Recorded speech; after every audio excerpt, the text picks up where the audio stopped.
Bhaskar sir మాట్లాడతారు. నమస్కారం అండి అందరికీ. సో ఇప్పటిదాకా ఇక్కడ ట్రీట్మెంట్ తీసుకొని గర్భం వచ్చిన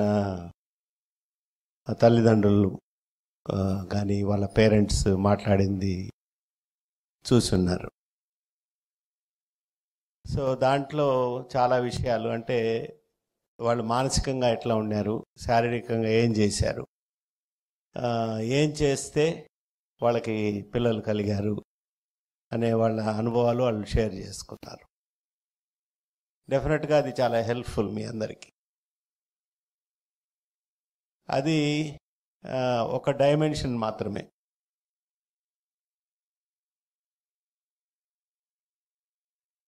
చాలామంది పిల్లలు, అంటే మన దేశం గర్వించే నాయకులు, ఈ భూమి మీద పుట్టిన గ్రేట్ సోల్స్, మహాత్మా గాంధీ, వివేకానంద,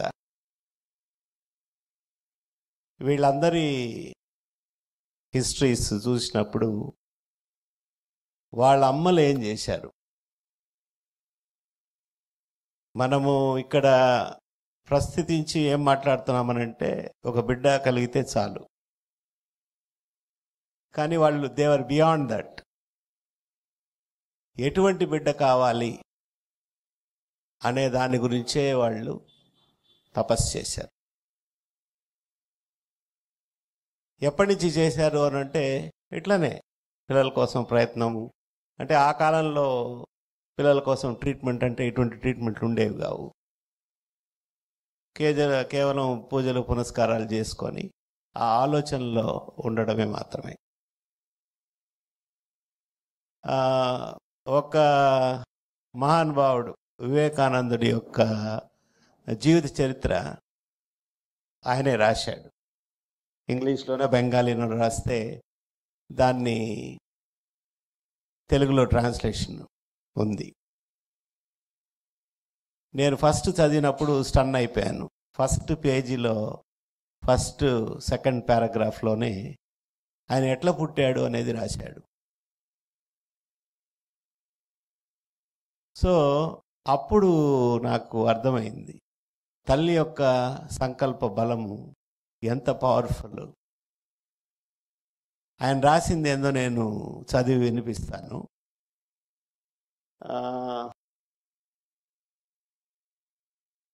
ఒక స్మాల్ పారాగ్రాఫ్ ఇది. నా తల్లిదండ్రులు ఏళ్ల పర్యంతం ఉపవాసాలు ప్రార్థనలు చేశారు. నేను పుట్టాను. 7 నిమిషాల పాటు కూడా నేను అనుష్ఠించలేని ఉపవాసాలు, ప్రార్థనలు వంటి వందలాది వ్రతాలను నేను పుట్టక మునుపు నా తల్లి చేయడం నాకు తెలుసు. 2 ఏళ్ళు ఆమె ఇవన్నీ అనుష్ఠించింది. నాలోని ధార్మిక సంస్కృతి వాటి చలువే అని నా నమ్మకం.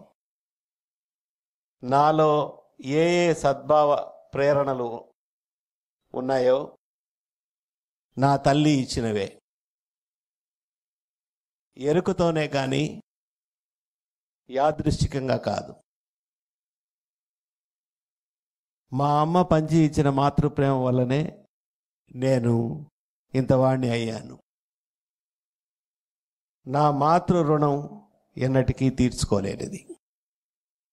ఈ పారాగ్రాఫ్ మనం జాగ్రత్తగా వింటే, నేను ఇట్లా ఉండడానికి కారణం మా తల్లి. ఎరుకతోనే కానీ యాదృశ్చికంగా కాదు. అంటే I was born by design,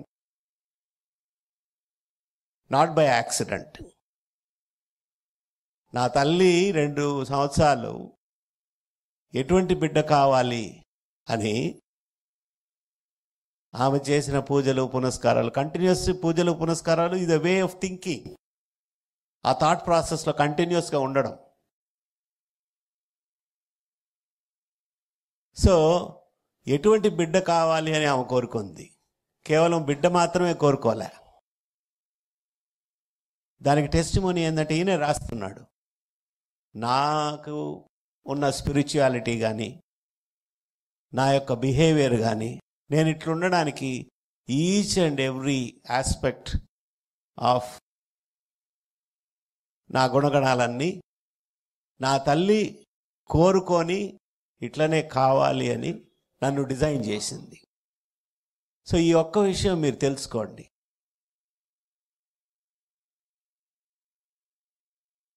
God is not partial. ఏ తల్లికైనా ఈ కెపాసిటీ ఇస్తాడు. చక్రవర్తి, మహారాజైనా, నిరుపేదైనా, చదువున్నా, చదువు లేకపోయినా. ఆ కాలంలో గొప్ప గొప్ప నాయకులందరూ, పుట్టిన వాళ్ళ తల్లులందరూ చాలామంది ఇప్పట్లాగా చదువుకున్న వాళ్ళు కాదు. చదువులేని వాళ్ళు కూడా చాలామంది ఉన్నారు. అందరూ ధనవంతులు కాదు. కానీ కేవలం వాళ్ళ ఆలోచన వల్ల నాకు ఎటువంటి బిడ్డ కావాలి అని తపస్సు అంటే పూజ పునస్కారం, ఏ మతంలో ఏ రిలీజన్లో వాళ్ళు ఏది చేసుకుంటారో అది. ఏం కోరుకున్నారు వాళ్ళు? కేవలం నాకెవరో ఒకరు, ఒక అమ్మాయో అబ్బాయో పుడితే చాలు అని దే నెవర్ థాట్. సో ఇది ఫస్ట్ పారాగ్రాఫ్ ఫస్ట్ పేజీలో కింద చదివినప్పుడు ఎంత అద్భుతమైన విషయం తెలుసుకున్నాను నేను అని నాకు అనిపించింది. అంతేకాదు, ప్రెగ్నెన్సీ వచ్చిన తర్వాత కూడా ఈ 9 months అనేది చాలా క్రూషియల్ పీరియడ్. ప్రతి మనిషికి ఒక ఆలోచన వచ్చినప్పుడు కొన్ని కెమికల్స్ రిలీజ్ అవుతాయి. ఆ కెమికల్ రిలీజ్ అవ్వడం వల్ల మనకు హ్యాపీనెస్ అన్హ్యాపీనెస్ అనేది ఉంటుంది. కానీ ప్రెగ్నెన్సీలో తల్లి మీదే ఉండదు ఆ ఎఫెక్ట్. ఆ బ్లడ్ బేబీకి కూడా పోతుంది కాబట్టి బేబీలో కూడా ఇంప్రెషన్స్ ఫామ్ అవుతాయి.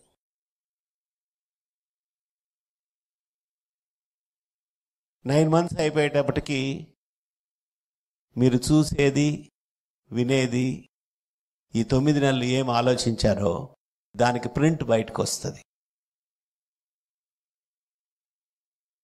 బయటకు వచ్చే టైంకి ఆల్రెడీ ఇంప్రెషన్స్ ఆర్ ఓవర్. ఈ 9 months యొక్క ఖరీదు most less costliest time in any mother's life. ఒకసారి బేబీ బయటకు వచ్చిన తర్వాత మీ ఇన్ఫ్లుయెన్స్ చాలా తగ్గిపోతుంది.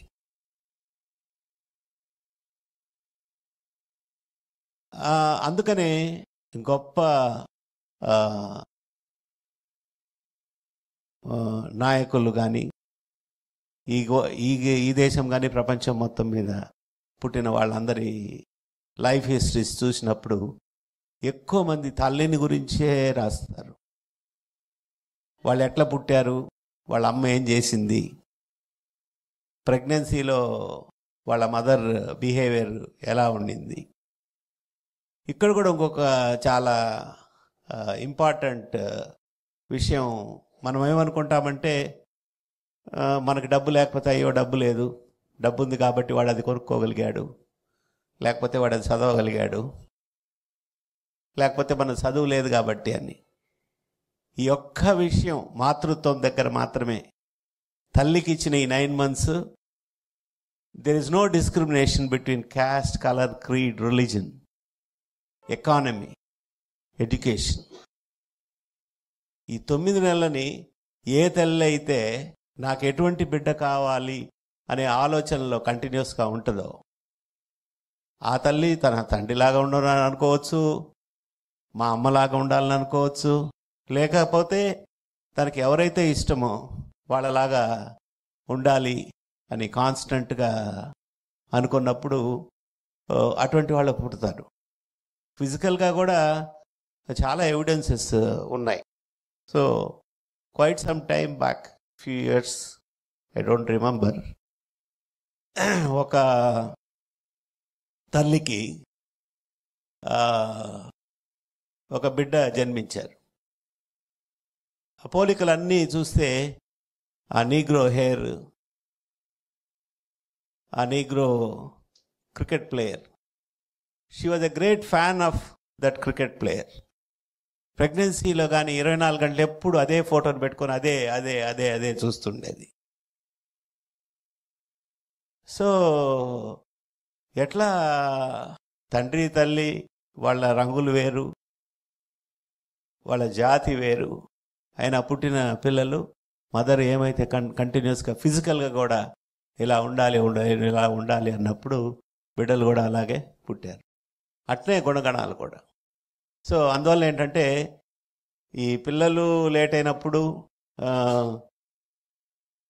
కొద్దిగా ఒక స్టెప్ ముందుకు పోయి మీరు ఆలోచించండి. ఏదో పిల్లలు పుడితే చాలు అయిపోయింది మన పని అనుకోకుండా ఎటువంటి పిల్లలు మనకు కలగాలి అనేది గన మీరు ఆలోచించారంటే you will go beyond what you want. So పిల్లలు అందరికి కలుగుతారు, నాకు కూడా అదే అనిపిస్తుంటుంది. ఇప్పుడు మామూలుగా మనుషులకి జంతువులకి కొన్ని విషయాల్లో పెద్ద తేడా ఏం లేదు. వాటికి ప్రెగ్నెన్సీ వస్తుంది, వాటికి డెలివరీ అవుతుంది, అవి కూడా బిడ్డల్ని పెంచుతాయి. మానవ జాతి ఒక్కటే హైయర్ ఇంటలెక్చువల్ ఫంక్షన్స్, ఆలోచించే శక్తి ఉంది.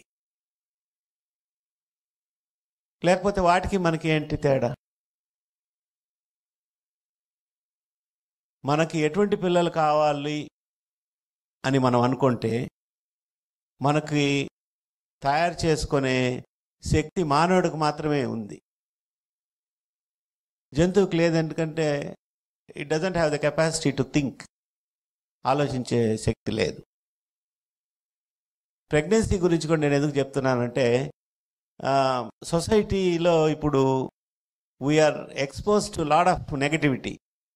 మార్నింగ్ నుంచి మనం చూసే టీవీ న్యూస్ దగ్గర నుంచి, న్యూస్ పేపర్ దగ్గర నుంచి, చుట్టుపక్కల మనుషుల దగ్గర నుంచి, so much of crime, violence,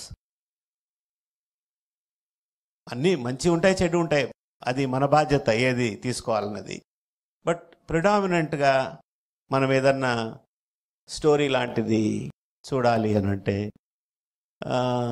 ఎక్కువ వేరే వాడిని బాధ పెట్టడము, నాశనం చేయడము, ఇటువంటివి ఉంటాయి. ప్రెగ్నెన్సీని గురించి కూడా ఇప్పుడే ఎందుకు నేను చెప్తున్నానంటే మీరందరూ తప్పకుండా బాగా చేసినప్పుడు మీ అందరికి కూడా ప్రెగ్నెన్సీ వస్తుంది.